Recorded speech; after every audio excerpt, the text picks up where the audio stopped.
আসসালামু আলাইকুম রহমতুল্লাহ। ঘটনা বলবো কি, একটা জিনিস দেখাই।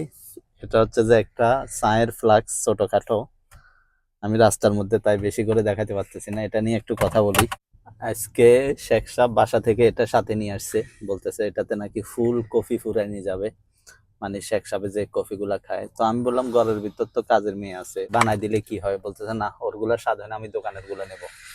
মানে ওর টাকা কিভাবে কনখান দিয়ে খরচ করবো দিশ পায় না, মানে যেভাবে ভাল লাগে ওইভাবে টাকা খরচ করে। এখন এটা ফুরা, এখান থেকে ফুরাই নেব। মিনিমাম এটাতে যদি কফির কথা বলি, একদম না হইল 5 থেকে 6 কাপ কফি ধরবে। একটা কফি যদি ও যেটা খায়, সেক্ষেত্রে একটা যদি 6 রিয়াল করে হয়, মানে 5 6 30 রিয়ালের কফি এখানে লেগে যাবে। বুঝেন এবার কিভাবে টাকা খরচ করতেছে। হয় এক রাতে এটা শেষ করে ফেলবে।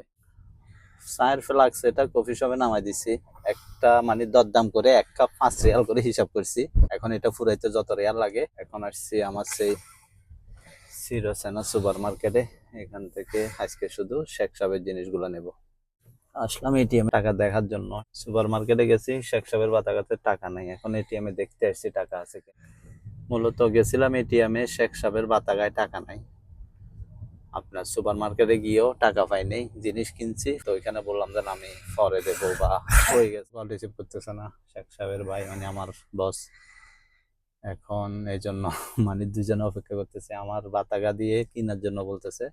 আমি বলছি, না আমার বাতাগা দেবো না, কারণ ও পরে টাকা দিতে চায় না। ওর প্লাসটা দিয়ে গেছে, এখন ফুরাইছে কিনা জানি না, আর কয় রিয়াল আসে আল্লাহ জানে।